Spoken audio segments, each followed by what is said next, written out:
오늘 말씀은 굉장히 난해한 내용이라고 볼 수가 있겠습니다. 오늘의 내용은 요한이 환상에 의해서 말씀을 받은 계시의 말씀이기 때문에 이해하기가 힘든 내용이죠. 그러나 지난주에도 말씀드렸다시피 성경에 기록된 이러한 영적인 말씀들은 모두가 다 선과 진리에 해당되는 말씀인 것이고 악과 거짓을 버려야 하는 말씀들이다라고 하는 것을 다시 한번 강조해 말씀드립니다. 왜냐하면 선과 진리가 주님의 본질이고 천국의 본질이고 따라서 성경 말씀의 본질이기 때문입니다.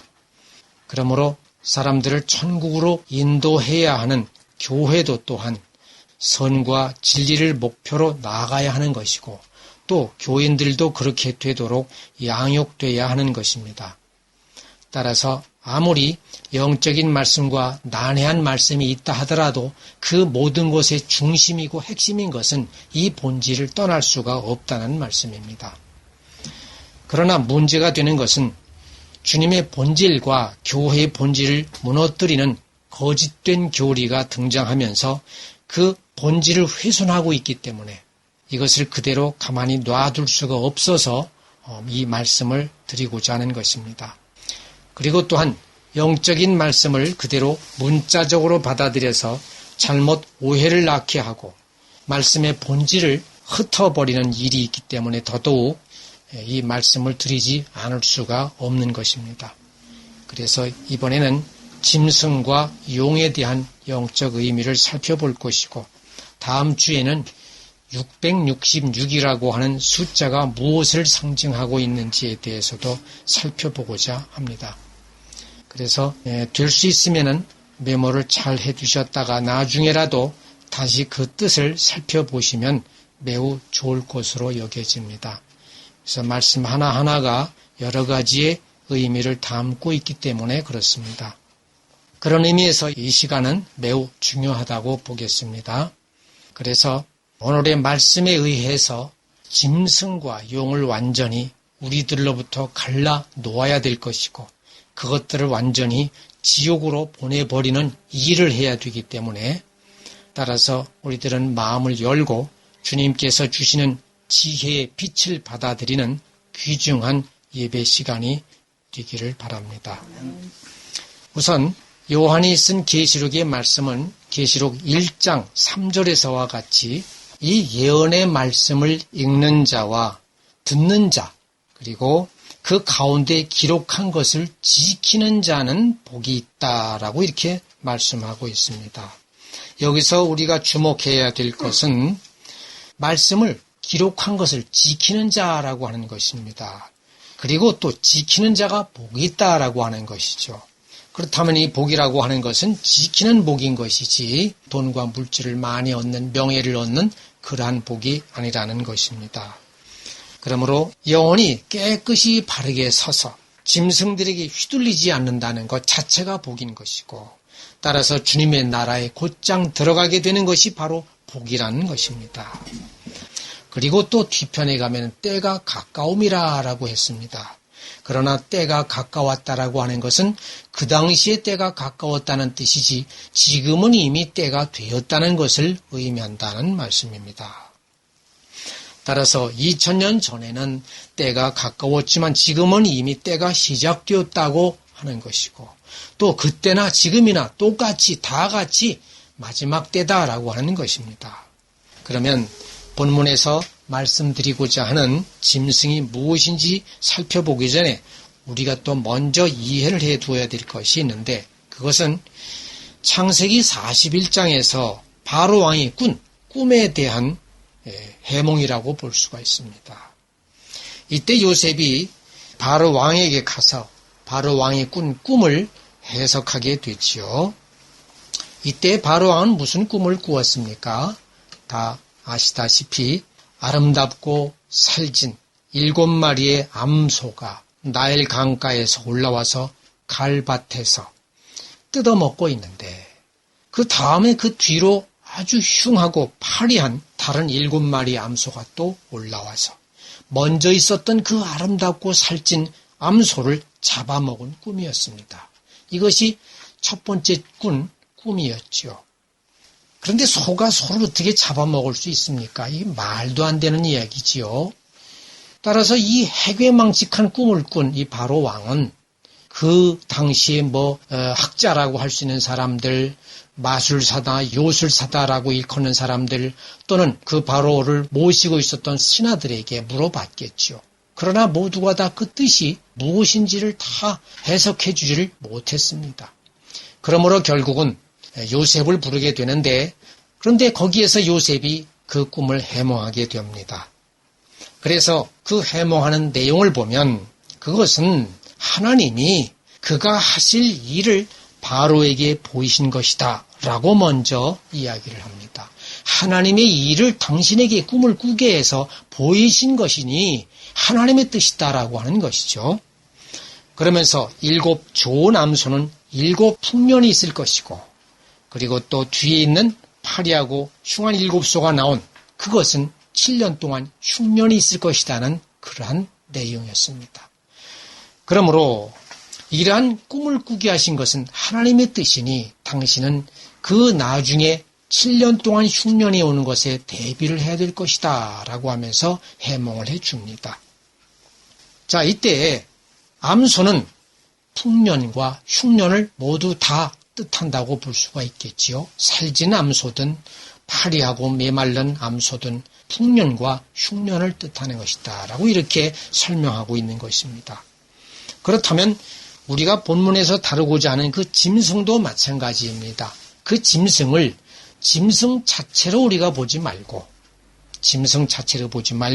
여기에는 무엇인가 상징하는 바 하나님이 우리에게 알려주시고자 하는 즉 여기에 요한에게 보여주시고자 하는 그 뜻이 분명히 있다는 말씀입니다. 따라서 미리 요한을 통해서 예언해 주시고 환상을 통해서 알려주시고자 하시는 뜻이 이 짐승과 또 그 이후에 나오는 용을 통해서 알려주신 말씀이라고 하는 것입니다. 그렇다면 용이라고 하는 것부터 먼저 알아봐야 될 것 같아서 말씀을 드립니다. 이 용이라고 하는 것은 앞에 12장 3절에 이미 소개된 생물입니다. 그래서 12장 3절도 한번 보지요. 여기에 붉은 용이라고 하면서 설명하기를 머리가 7이라 그랬고요. 뿔이 또 10이 있다 그랬고요. 그 여러 머리에 7 왕관이 있다 그랬습니다. 그러니까 이것의 생김새가 짐승의 생김새와 거의 흡사한 그러한 생김새라고 볼 수가 있습니다. 우리가 본문에서 다루고자 하는 그 짐승도 마찬가지입니다. 그 짐승의 뿔이 10개가 돋아나 있다 그랬죠. 또 그 머리가 7개고 그 뿔에는 10개의 왕관이 씌어져 있고 이마에는 신성모독하는 이름들이 씌어져 있고 라고 이렇게 설명을 하고 있습니다.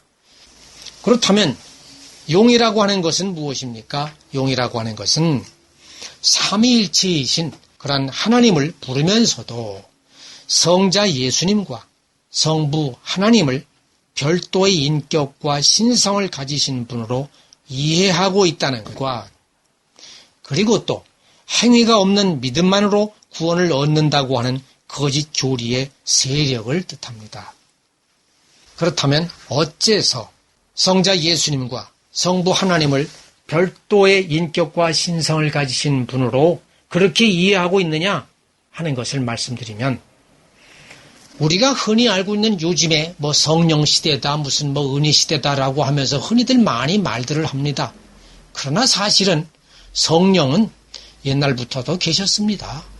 오늘날만 성령 시대가 아닙니다. 또 은혜 시대다라고 말을 하고 있지만 은혜는 과거 구약 시대에도 은혜가 있었습니다.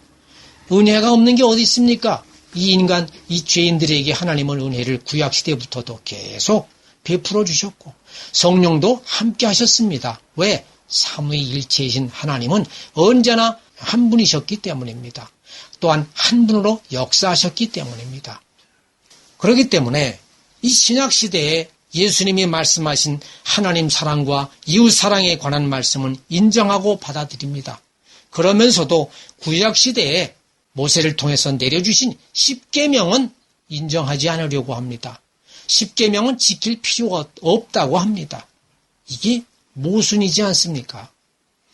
아니, 구약시대의 하나님이나 신약시대의 예수님이나 같은 삼위일체의 하나님이신데 그분 모두가 주신 말씀인데 어느 하나는 해당이 안 되고 어느 하나만 해당이 됩니까? 이게 말이 안 되는 거지요. 그러면서 행위가 없어도 계명을 지키지 않아도 믿음만 있으면 구원된다고 주장하는 그러한 교리를 갖고 있다는 뜻입니다. 그러면서 그러한 주장을 더 합리화시키기 위해서 행위 없는 믿음에다가 무엇을 더 추가했느냐 하면 예쁘장하게 감싸고 치장하기를 은혜라고 하는 것을 내세웁니다. 은혜로 구원을 얻는 것이지 계명을 지키면서 구원 얻는 게 아니다. 이렇게 말을 합니다. 그러므로 이렇게 그럴듯한 거짓된 교리와 세력이 마지막 때에 활개를 치게 될 것이라는 것을 하나님께서는 요한에게 환상을 통해서 예언해 주신 것입니다. 그러므로 2000년 전에 요한에게 환상으로 보여주신 이 예언은 오늘날에 그것이 응하게 되어 있는 것이고 오늘날이 바로 마지막 때로서 이러한 거짓에 속한 교리들을 내세우면서 사람들을 미혹하는 때다라고 하는 것입니다. 그러면 1절을 살펴보겠습니다. 1절을 보면은 바다에서 올라온 짐승이 기록되어져 있습니다. 바다에서 올라왔던 짐승이라고 해서 마지막 때가 되면 바닷가에서 짐승이 올라올 것이다. 이렇게 생각해서는 안 된다는 말씀이지요. 바다에서 오른 짐승이 있는데 여기서 짐승이 상징하고 있는 것은 거짓된 용의 교리와 그로부터 형성된 신앙을 가지고 따르는 평신도를 뜻합니다. 왜냐하면 바다라고 하는 것은 많은 물을 받아서 수용하는 거대한 집합소입니다. 이것을 영적으로 표현해서 바다라고 하는 것은 교리를 받아서 수용하는 집합체로서의 평신도를 뜻한다라고 하는 것입니다. 그런데 나중에 또 다룰 내용이지만은 나중에는 두 번째의 짐승이 또 땅에서 올라오는 내용이 있습니다. 그게 이제 뒤에 가면 11절에 기록되어져 있는데 이때 땅에서 올라오는 짐승이라고 하는 것은 거짓 교직자 또는 신학자들을 뜻합니다. 그래서 바다에서 올라온 짐승과 땅에서 올라오는 짐승을 구별을 하고 있습니다. 그런데 왜 땅에서 올라온 짐승을 오늘날의 교직자나 신학자라고 말을 하느냐 하면은 땅에서 올라온 짐승이라고 하는 것은 인간이 만들어낸 교리를 상징하기 때문입니다. 그런데 그 교리를 가르치는 교직자나 신학자들, 그들은 하늘로부터 온 진리의 말씀이 아니라 땅에 속한 것을 연구하고 발견해서 답을 만들어낸 교리이기 때문에 그렇습니다. 그것이 땅에서 올라왔다는 뜻입니다. 하늘에서 내려왔다는 것이 아니라. 그러므로 바다에서 올라온 짐승이나 땅에서 올라온 짐승들은 모두가 다 용의 교리를 받드는 짐승을 의미합니다. 자, 그런데 본문 1절의 바다에서 올라온 짐승은 뿔이 10이요 머리가 7이고 그 뿔에는 10 왕관이 있고 그 머리들에는 신성을 모독하는 이름들이 있더라고 하고 있습니다. 이것은 용과 같은 세력을 가지고 있음을 뜻합니다. 용도 이와 같다 그랬죠. 우리가 앞에서 읽었듯이 여기서의 뿔은 무엇을 뜻하냐 하면은 뿔은 능력을 뜻하고 열이라고 하는 숫자는 많은 것을 뜻합니다. 그래서 계명을 지키기를 싫어하고 선한 삶을 회피하고자 하는 교인들에게 매우 좋게 받아들여짐으로 인해서 수많은 이들로부터 호평을 받아서 그것을 교리로 받아지게 하는 그러한 능력이 있다고 하는 것이 바로 뿔이 상징하고 있는 것입니다. 그래서 하나님은 요한에게 10개의 뿔로 보여주셨던 것입니다. 머리가 7이라고 하는 것에서의 머리는 본래 지혜와 우두머리를 뜻합니다. 그러나 여기서는 거짓 진리가 앞장서서 우두머리 역할을 하는 것을 뜻합니다. 그리고 7이라고 하는 숫자는 본래 거룩한 것을 뜻합니다. 그러나 여기서는 그와 반대되는 것으로서 신성 모독을 뜻합니다. 따라서 머리가 7이라고 하는 것은 거짓 진리가 우두머리가 되어서 수많은 사람들을 미혹함으로써 주님의 신성을 모독하는 일을 하는 것을 뜻합니다. 그것이 머리가 7이라는 뜻입니다. 그러므로 요한의 눈에 보기에 그 머리들에는 신성모독하는 이름들이 있는 것을 보게 됩니다. 머리에는 신성모독이다라는 이름이 있다고 했지 않았습니까? 그리고 신성모독하는 이름이라고 하는 것은 말씀으로 오신 주님을 거룩한 신성으로 받아들이지 않고 그분의 신성에서 나온 십계명을 무시한 채 계명을 지키지 않아도 믿음만으로 의롭게 된다고 하는 교리를 내세워서 정립시킴으로써 신성을 모독한다고 하는 뜻입니다. 왜 그분이 십계명을 말씀하셨다고요? 분명히 말씀하셨습니다. 그것이 십계명을 함축한 2대 계명이기 때문입니다. 예수님이나 하나님은 같은 분이기 때문입니다. 자, 그런데 믿음만의 교리는 바울의 말을 오해했거나 아니면 인간의 이기적인 마음에서 만든 교리라고 하는 것입니다. 그래서 거룩하지 못한 교리라고 볼 수가 있는 것이죠. 그런데 바울은 절대로 믿음만을 주장한 것이 아니라 철저히 실천을 강조한 사람입니다. 로마서 2장 6절에서 8절을 보면 하나님께서는 각 사람에게 그 행한 대로 보응하시되 참고 인내하고 선을 행하여 영광과 존귀와 썩지 아니함을 구하는 자에게는 영생으로 하시고 라고 이렇게 얘기를 하고 있습니다. 영생이 여기에 있다는 뜻입니다. 믿음만으로가 아니라 오래 참고 선을 행하여 라고 분명히 얘기하고 있습니다. 그러므로 행한 대로 선을 행한 대로 영생이 있음을 말하고 있다는 말씀입니다. 그리고 또 로마서 3장 31절에는 그런즉 우리가 믿음으로 말미암아 율법을 파기하느냐? 그럴 수 없느니라. 도리어 율법을 굳게 세우느니라 라고 하고 있어서 주님을 믿는 자라면 오히려 율법을 굳게 세워야 한다라고 얘기를 하고 있습니다. 그리고 또 로마서 13장 8절과 10절에는 각각 피차 사랑의 빚 외에는 아무에게든지 아무 빚도 지지 말라. 남을 사랑하는 자는 율법을 다 이루었느니라 라고 하고 있고 또 사랑은 이웃에게 악을 행하지 아니하나니 그러므로 사랑은 율법의 완성이니라 라고 해서 악을 행하지 않고 사랑을 행할 때 율법을 완성하는 것이라고 말하고 있습니다. 그리고 또 고린도후서 5장 10절에는 고린도 교인들에게 말씀하신 내용이 있습니다. 이 말씀도 매우 중요합니다. 심판대 앞에 그랬죠. 심판대 앞에 나타나는데 거기에서 무엇으로다가 구별됩니까? 선악간에 각각 선악간에 그 몸으로 행한 것을 따라 받으려 함이라 라고 그랬습니다. 여기도 바울은 행한 것이라고 분명히 얘기를 하고 있습니다. 이처럼 바울이 선행을 해야 영생이 있다라고 하는 것을 분명히 전해주고 있는데도 불구하고 어찌해서 행위와는 관계없이 믿음만 있으면 구원을 얻는다고 거짓 교리를 주장하면서 그것을 바울한테 핑계를 대고 바울에게 다 뒤집어 쓰고 있습니다. 그러면 다시 본문으로 돌아가서 뿔에는 10왕관이 있다라고 하고 있습니다.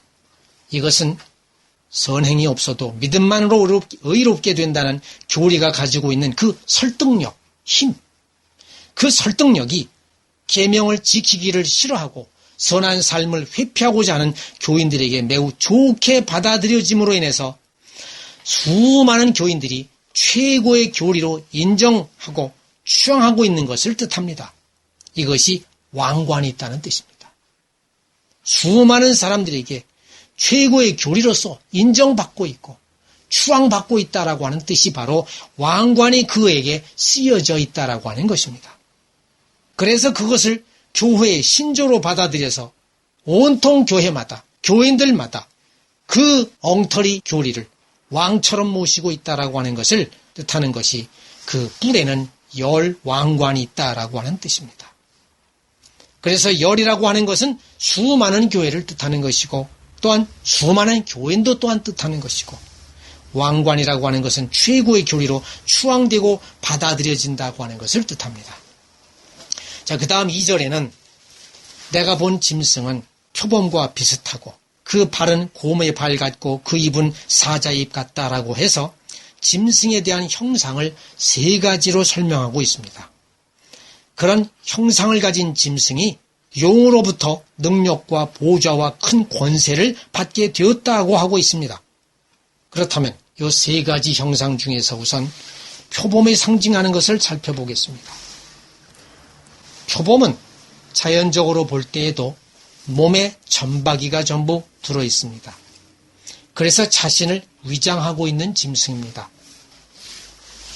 이러한 모양은 주님의 말씀에 비추어서 영적으로 볼 때에도 무엇과 같으냐 하면 그것은 주님의 진리의 말씀을 교묘하게 거짓된 것으로 입혀서 진실된 것이 드러나지 않도록 위장하는 마음을 뜻하고 또 인간의 죄성을 드러내고 싶지 않은 그러한 욕구와 욕망을 뜻합니다. 그래서 자기가 잡아먹고자 하는 짐승들에게 살짝 감춰놓듯이 거짓된 교리를 살짝 감추어서 또한 인간의 마음속에 있는 죄악성을 살짝 감추어서 버젓이 드러날 수 있도록 만들어 놓는 그러한 욕구와 욕망들, 이런 것들이 곧 표범으로 상징되어지는 것들입니다. 다시 짧게 말씀드린다면 악을 합리화시켜서 선한 것으로 위장하는 것을 뜻합니다. 그런데 또 더 중요한 것은 이러한 욕구와 욕망들이 교묘한 이단 사설을 만들어서 이단이 아닌 것처럼 꾸미고 진리인 것처럼 위장을 하고 교회에 침투한다고 하는 사실입니다.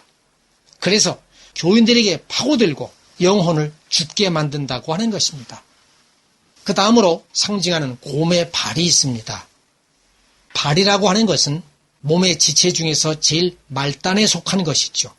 그러면서 땅에 가장 가까이에 위치하고 있는 것입니다. 그러므로 영적으로 볼 때에 무엇과 같으냐 하면 그것은 말씀의 문자에만 국한해서 세상적인 관점으로만 이해하거나 깨닫는 것을 뜻합니다. 그러므로 곰의 발이 상징하는 것은 말씀의 뜻이 무엇인지 지금은 잘 이해하였다고 해도 추후에 세상의 관점에 돌아서서 자신의 생각과 욕구에 그 말씀이 안 맞아 떨어지면 그 말씀을 받아들이지를 않고 그릇된 견해와 허위를 주장하게 되는 것을 뜻합니다. 지금은 아무리 잘 이해했다 해도 지금은 교회 안에서 말씀을 들었다 해도 추후에는 어떤 자신의 욕구하는 것과 그 말씀이 틀리게 되면 말씀은 다 걷어치워버리고 그릇된 견해와 허위를 주장하는 것이라는 뜻입니다. 그러므로 그가 이해하였다고 하는 것은 이해한 것이 아니라 세상적인 자신의 욕망과 어울릴 때만 맞는 이해이기 때문에 선하게 살아야 구원이 있다라는 말씀에 대해서는 듣기를 싫어합니다. 오히려 선한 것을 배척하고 그것을 자신의 고집으로 내세우면서 선한 것이 아니라 믿음만으로 구원이 있다라는 그러한 고집을 계속해서 내세우게 되는 것이 곰의 발바닥입니다. 그래서 그러한 거짓된 교리를 절대적인 교리로서 받아들이고 살기 때문에 결국에 있어서는 자신의 영혼을 죽게 만드는 그러한 꼴을 만들게 되는 것입니다. 그 다음으로 사자의 입이 상징하는 것을 살펴보겠습니다. 이 말씀에서 사자라고 기록되어 있지 않고 사자의 입이라고 해서 입을 강조를 하고 있습니다. 자, 사자의 입이라고 하는 것은 포효하는 소리 한 가지만으로도 한 몫을 다 한다고 해도 과언이 아닙니다. 사자가 밀림에서 한번 소리를 지르게 되면 모든 짐승들이 벌벌 떨고 도망가기 마련입니다. 그러므로 사자의 입이라고 하는 것은 좋은 뜻으로 보면 능력을 지닌 성령의 말씀을 뜻합니다. 능력을 지닌 성령의 말씀에 의해서 모든 악이 물러가게 돼 있고 모든 죄의 속성도 떠나게 돼 있습니다. 그러나 여기서는 나쁜 뜻으로 사용되어 있기 때문에 이것은 인간이 의도적으로 추론하여 만들어낸 거짓된 교리의 힘을 뜻합니다. 그래서 겉으로 보기에는 매우 힘차고 능력이 있는 것처럼 보이지만 실상은 세상적으로 찌든 꽹과리 소리에 불과하고 또 믿음은 소리 높이 외치지만 그 믿음이라고 하는 것은 욕심을 위한 굳건한 정신력을 추구하는 그러한 소리이기 때문에 결국은 영혼을 죽게 만든다고 하는 것입니다. 우리가 믿음 많이 얘기를 합니다. 근데 그 믿음은 주시옵소서 믿으면 주실 것입니다. 이것 주시옵소서 저것 주시옵소서 잔뜩 구하게 만듭니다. 그런데 그것은 그 자신에 들어있는 정신력밖에 안 되는 것이고 자신 속에 들어있는 최면술적인 것밖에 안 됩니다. 그러한 믿음은 하나님이 원하시는 믿음이 아닙니다. 그래서 앞서 말씀드린 표범과 곰의 발과 사자의 입이 상징하는 것을 간추려서 다시 각각 살펴보면 표범은 악을 합리화시켜서 선한 척 위장하는 마음이고 곰의 발은 고집스럽게 무조건 믿기만 하면 구원을 받는다고 하는 자신의 욕망과 생각 자체이고 사자의 입은 인간이 만든 거짓된 진리를 생명처럼 알고 외쳐대는 소리인 것입니다. 그런데 이러한 특성을 가진 교리가 힘을 얻어서 주도권을 장악하게 됩니다. 따라서 이러한 모양새를 일컬어서 용이 자기의 능력과 보좌와 큰 권세를 그에게 주었더라라고 이렇게 표현하고 있는 것이고 4절에서는 그 짐승이 용에게 경배하더라라는 표현을 하고 있는 것입니다. 그 다음에 3절에는 그의 머리 하나가 상하여 죽게 된 것 같더니 라고 하는 말씀이 있습니다. 여기서 그의 머리 하나란 뜻은 7개의 머리를 대표하는 하나를 뜻합니다. 7개 중에서 그 중에 1개겠지라는 게 아니라 사실은 같은 머리들입니다. 모두가 다 같은 속성을 가진 머리들입니다. 그런데 그 중에서도 여기서 뜻하는 머리 하나라고 하는 것은 가장 우두머리를 뜻하는 것이고 가장 근본적인 거짓된 교리를 뜻합니다. 그런데 그 근본적인 대표 교리가 무엇이냐 하면 그것이 이미 말씀드린 바대로 계명에 따라서 순종함 없이도 믿음만으로도 의롭게 되어 구원된다는 교리인 것입니다. 그런데 그 교리가 죽게 된 것 같더니라 그랬습니다. 자, 어째서 죽게 된 것 같다고 하고 있습니까? 아주 중요합니다. 이 말씀은 자신이 그렇게 주장하고 거짓되게 주장하는데도 불구하고 이것이 주님의 말씀에서 지키라고 하는 원칙적인 명령에 위배됨으로 인해서 제대로 힘을 발휘하지 못하게 된다는 것을 뜻합니다. 성경 말씀에는 누누이 지켜라 행하라는 말씀이 많이 나옵니다. 그 지켜라 행하라는 말씀에 의해서 결국은 힘을 못 쓰고 죽게 되는 것 같다라고 하는 것입니다. 그런데 이 다 죽게 되었던 상처가 낫게 되어가지고 살아납니다, 다시. 그래서 제대로 힘을 발휘하지 못하게 되었던 그 세력들이 다시 그들의 간사한 말장난에 의해서 다시 힘을 쓰게 됨을 뜻합니다. 그렇다면 그 말장난이 무엇인지 말씀드리면 우선 첫째로 어느 누구도 자기 스스로 선행을 할 수 없으며 계명에도 따를 수 없다라고 주장하는 것이고 둘째로는 예수 그리스도가 인류를 위하여 대신 고난을 당하고 돌아가심으로 인해서 이제는 율법을 지키지 않아도 그분을 믿기만 하면 그분의 공로와 은혜로 구원을 얻는다라고 하는 것입니다. 참 교묘한 말이지요. 인류를 위해서 대신 고난을 받아 돌아가셨다 그럽니다. 얼뜻 보면 대신해서 고난 당한 것 같으지요. 아주 완벽한 말 같습니다. 그러나 만일에 예수 그리스도가 인류를 대신해서 돌아가셨다면 모든 인류는 다 구원받아야 합니다. 모든 인류는 다 구원받아야 합니다.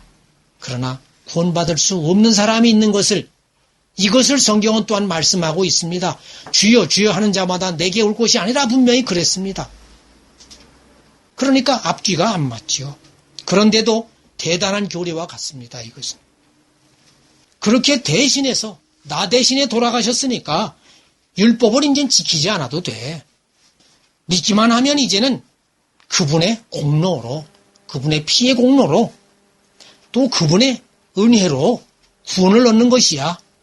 라고 이렇게 얘기를 한다는 것입니다. 그래서 이 말이 온 교회에 퍼져서 새로운 신바람을 일으키게 됩니다. 그래서 그 죽게 되었던 상처가 낫게 됩니다. 그분의 공로와 그분의 은혜는 그러면 신약에만 있습니까?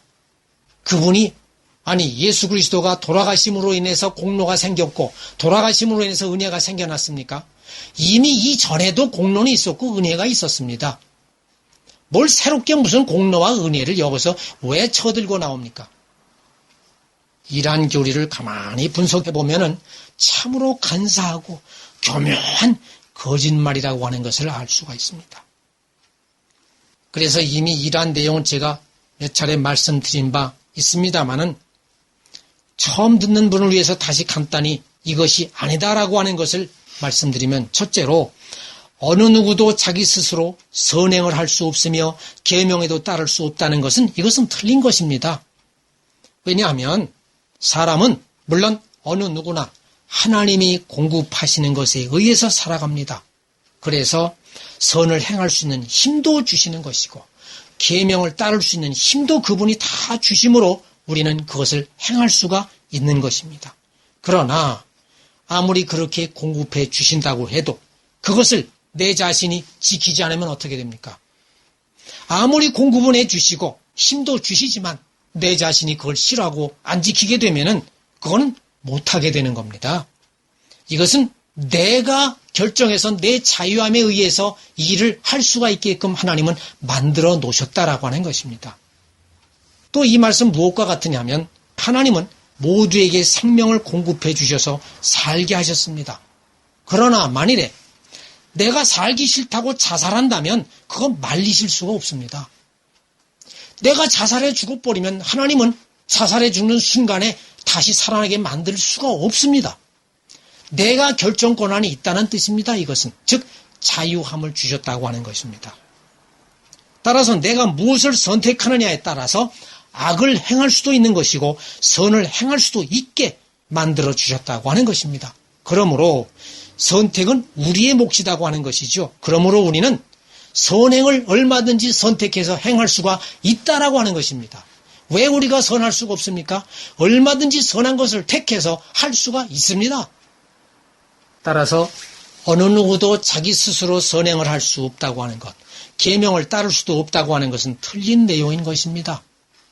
그런데 여기서 중요한 것은 우리가 선행을 했다 하더라도 그것은 주님께서 내게 선행을 할 수 있도록 내게 힘을 주셨다라고 하는 것을 알고 우리가 주님 앞에 영광 드리고 감사를 드리고 그분에게 모든 공을 드려야 한다고 하는 것입니다. 그 다음에 둘째로는 예수 그리스도가 인류를 위하여 대신 고난을 당하고 돌아가셨다고 하는 것은 모든 인류가 그리스도의 돌아가심으로 인해 죄 사함을 받았다는 것이 아닙니다. 잘못 알고 있습니다. 그럴듯합니다. 그러나 그것이 아니라 예수님이 돌아가신 것은 인류의 죄를 용서하기 위해서 돌아가신 것이 아니라 그분의 아버지의 명령과 계명을 죽기까지 실천하심으로써 하나님의 사랑을 인류에게 증거하고 나타내 보여주신 것입니다. 그래서 이렇게 그분의 사랑을 보여주신 것처럼 너희들도 죽기까지 예수가 죽도록 그것을 말씀을 지켰으니 너희들도 죽도록 하나님의 명령과 계명을 실천함으로써 너희의 하나님에 대한 사랑을 증거하고 보여주어라. 그래야 너희들도 주님이 부활한 것처럼 너희들도 부활에 동참할 수 있게 되는 것이다 라고 하는 것을 보여주신 모본이다 라고 하는 것입니다. 우리가 무턱대고 주님의 부활에 참석할 수가 없습니다. 그분이 십자가를 지고 돌아가셨다라고 하는 것은 나도 마찬가지 하나님의 명령과 계명에 순종함으로 그 십자가를 지고 나 자신을 죽여야만 예수님의 부활에 동참할 수가 있다라고 하는 것이지 그렇지 아니하고 무조건 행위도 없이 믿기만 한다고 부활에 동참할 수 있는 것은 절대로 아닙니다. 그러므로 짐승이 주장하는 것처럼 알쏭달쏭하게 교묘하게 만든 그러한 거짓된 진리에 넘어가서는 절대로 안 될 것입니다. 그런데도 이러한 교리를 받아들임으로 인해서 다 죽게 되었던 상처가 낫게 되었다고 하는 것이 3절의 내용이라는 것입니다. 그 다음에 4절에서 등장하는 용이라고 하는 것은 앞에서도 말씀드렸다시피 계명을 순종하는 생활이 없이도 믿음만으로도 의롭게 되어 구원된다는 그러한 교리를 뜻합니다. 그리고 용이 짐승에게 권세를 주었다고 하는 것에서의 권세는 이러한 용의 교리를 널리 시인하고 펼치게 함으로써 우세한 세력을 갖게 하였다고 하는 것을 뜻합니다. 이러한 교리가 널리 퍼지고 시인되어지고 따라서 우세한 세력을 갖게 된 것, 이것이 바로 권세라는 뜻입니다. 그리고 용에게 경배하며 짐승에게 경배하여에서의 경배라고 하는 것은 용의 교리를 거룩하다고 시인하는 것을 뜻합니다. 경배라고 하는 것은 오로지 우리는 하나님 앞에만 경배할 수밖에 없는 것인데, 용에게 경배했다라고 하는 것은 거짓된 교리를 거룩하다라고 시인하는 것을 뜻합니다. 이것이 경배했다는 뜻입니다. 이렇게 됨으로 인해서 교회는 선행이 빠져버린 믿음만을 최고로 알고, 그러면서 선하지 못한 행위를 결국에는 제지할 방법을 잃게 되어졌습니다. 또 교회 스스로도 악으로 빠져가는 일을 하는 그러한 길을 만들어 놓고야 말았습니다. 그러므로 이것이 마지막 때라고 하는 것입니다. 이것이 바로 그래서 교회의 마지막이고 멸망인 것이고, 또 교회의 멸망은 세상의 멸망이 되는 것입니다. 왜냐하면 교회는 세상의 안내자의 역할을 해야 될 것이고 빛의 역할을 해야 될 것입니다. 그런데 이러한 안내자가 길을 잃어버리고 빛을 잃어버렸으니 세상이 망하게 되었다고 하는 것입니다. 그러므로 이제 이 말씀을 듣는 여러분은 이 점을 명확히 알아서 정말 짐승과 용에게 당하지 않는 자로서 일을 충실히 수행해야 될 줄로 압니다. 우리들은 그래서 하나님의 말씀을 제대로 증거하는 사명이 큰 자다라고 하는 것입니다. 그리고 가로되 누가 이 짐승과 같으뇨? 누가 능히 이로 더불어 싸우리요 하더라. 그 표현한 것은 이러한 교리가 아주 교묘하기 때문에 어느 누구도 반박할 수 없는 완벽한 것이고, 따라서 모든 교리 중에서 가장 탁월한 것이다라는 표현이 바로 이것입니다. 아주 우수한 교리다. 이것처럼 훌륭한 교리는 없다. 누가 이 교리에 반박할 수 있는 자가 어디 있겠느냐라고 하는 것이 바로 가로되 누가 이 짐승과 같으뇨? 누가 능히 이로 더불어 싸우리요? 라고 하는 내용이라는 말씀입니다. 그 다음에 5절에서 큰 말과 참남된 말이라고 하는 것이 나옵니다. 큰 말이라고 하는 것은 악을 뜻하고 참남된 말이라고 하는 것은 거짓을 뜻합니다. 그리고 말하는 입이라고 하는 것은 이러한 거짓된 교리를 가르치고 연설한다는 것을 뜻합니다. 그 다음에 42달이라고 이렇게 기록되어 있습니다. 42달. 이것은 3년 6개월을 뜻합니다. 12달로 나누면은 3년 6개월을 뜻하는데, 여기서의 3년이라고 하는 것은 충분한 기간을 뜻하고, 3년은 충분한 기간을 뜻하고, 원래 3이라는 뜻은 그렇죠. 6개월이라고 하는 것은 3년이 지난 이후에 짧은 기간을 뜻합니다. 그러면 3년 6개월이라고 하는 이것은 교회의 종말이 충분한 상태가 진행되고 나서 다시 짧은 기간 새로운 교회가 있을 것이라는 말씀을 뜻합니다. 그러면 새로운 교회는 무엇을 뜻합니까? 다시 회복된 교회를 뜻합니다. 다시 무엇으로 회복됩니까?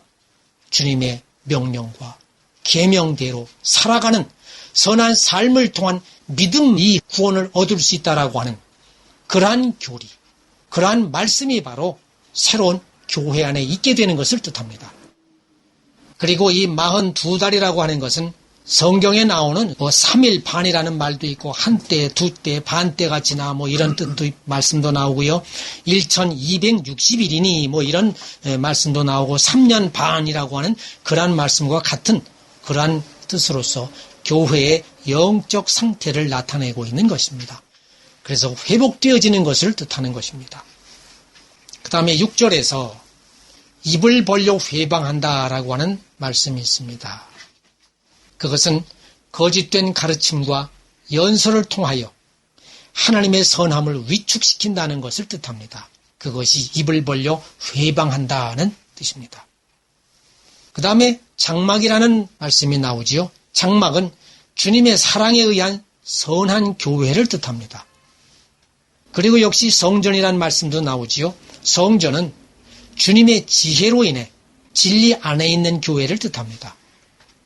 그러므로 장막과 성전은 동시에 사용하게 될 때에 장막은 선을 뜻하고 성전은 진리를 뜻합니다. 그래서 선과 진리가 함께하는, 또한 주님의 사랑과 지혜가 함께하는 주님 자신을 뜻합니다. 그래서 장막과 성전이라는 것은 곧 주님을 뜻하고 거룩하신 분을 뜻하고 천국을 뜻하는 것입니다. 그 다음에 하늘에 거하는 자라는 것은 천국이나 천국인들을 뜻합니다. 하늘에 거하는 자는 천국이나 천국인들을 뜻해서 입을 벌려 회방한다라고 하는 그러한 말이 곧 하늘에 거하는 자를 회방한다는 것이고 선과 진리 안에 있는 그들을 조롱한다는 뜻입니다. 그래서 자신들의 교리가 선과 진리를 조롱한다는 것을 뜻합니다. 그 다음에 7절에서의 성도들은 주님의 거룩한 진리 안에 거하는 사람을 뜻합니다. 그리고 싸운다는 것은 영적 싸움을 뜻하는데 그것은 거짓이 진리에 대항하여 공격하는 것을 뜻합니다. 그리고 각 족속과 백성과 방언과 나라를 다스리는 권세를 받으니라고 7절에 말씀하고 있습니다. 여기에서 각 족속은 선에 속한 것을 의미하고 백성은 진리에 속한 것을 의미하고 방언은 각 나라에 있는 교회의 교리를 의미하고 나라는 그 교리에 따라 사는 사람을 의미합니다.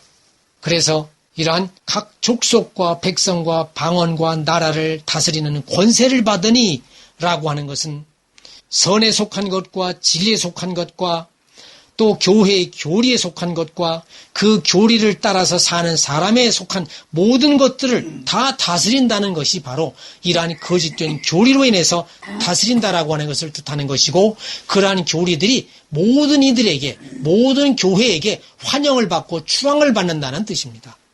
그것이 권세를 받고 다스린다는 뜻입니다. 자, 그런데 8절에서는 생명책이라는 말씀이 나오지요.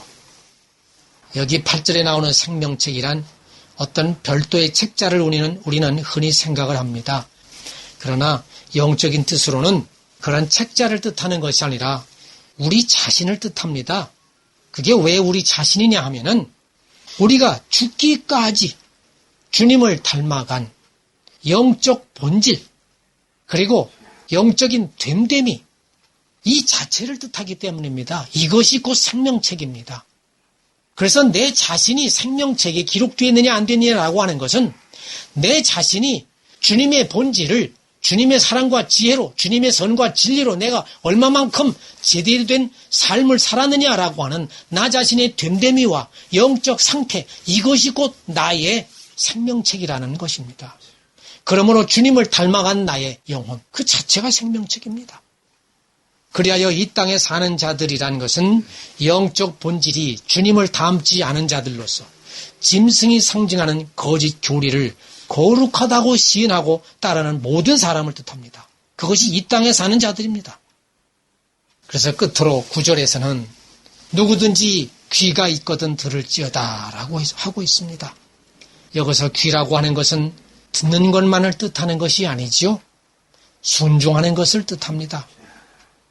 그러므로 지금과 같은 이러한 말씀들을 듣고 깨달았다면 순종하여 지혜롭고 슬기로운 사람이 되라는 말씀입니다. 그것이 누구든지 귀가 있거든 들을지어다 라는 말씀입니다. 그렇다면 이제 우리는 어떻게 해야 되겠습니까? 우리는 하나님이 사랑이시라는 것을 알고 있습니다. 그리고 그분은 선하신 분이라는 것도 알고 있습니다. 그렇다면 그분을 믿고 따르는 사람들이 사랑하지 않고 선하지 않다면 그분을 믿는다고 과연 말할 수 있겠습니까? 또 사랑은 율법의 완성이라고 하였습니다. 이 말씀은 사랑함을 통해서 사랑함으로써 율법을 지키는 것이 된다는 말씀입니다. 그러므로 예수님께서 말씀하시기를 내가 율법을 폐하러 온 것이 아니요 도리어 율법을 완전케 하려고 왔다고 하셨습니다. 그러므로 율법을 완전하고 완성하게 하기 위해서는 우리는 사랑해야 하는 것입니다. 그런데 어찌 그러한 사랑하는 선함도 없이 믿음으로만 구원을 얻는다고 말합니까? 더군다나 삼위일체이시고 처음과 마지막이신 변치 않는 그러한 주님을 분리해 놓으면서도 십계명을 따로 분리해 놓고 신약에 있는 주님의 2대 계명을 그것과는 별개로 취급하면서 십계명은 안 지켜도 되고 그것은 율법이니 안 지켜도 되고 믿음만 있으면 돼. 주님의 공로와 은혜만 피로 우리는 샀으니까 그것만 우리는 믿기만 하면 돼. 이런 식의 교리는 정말로 기형적인 교리인 것이고 병신 같은 교리인 것입니다. 선행이 빠진 믿음만으로도 구원을 받는다는 이러한 교리는 그래서 용과 짐승의 교리인 것이지 결코 사람의 교리가 아닙니다. 사람이 지켜야 할, 천국에 갈 사람이 지켜야 할 교리가 아니라는 말씀입니다. 참된 진정한 믿음이라는 것은 선행이 함께하는 믿음인 것이고 따라서 계명을 지키는 삶이 참된 믿음인 것입니다. 우리는 이 점을 알아서 십계명을 없애고 선함을 없애고자 하는 용과 짐승을 다 쫓아내서 다시 무적행으로 다시 던져버려야 할 것입니다. 그래서 마지막 때에 살고 있는 우리들은 내 목숨이 다할 때까지 이러한 참된 믿음으로 끝까지 인내하여서 주님의 부르심에 동참하는 저와 여러분이 다 되시기를 바랍니다. 기도하시겠습니다.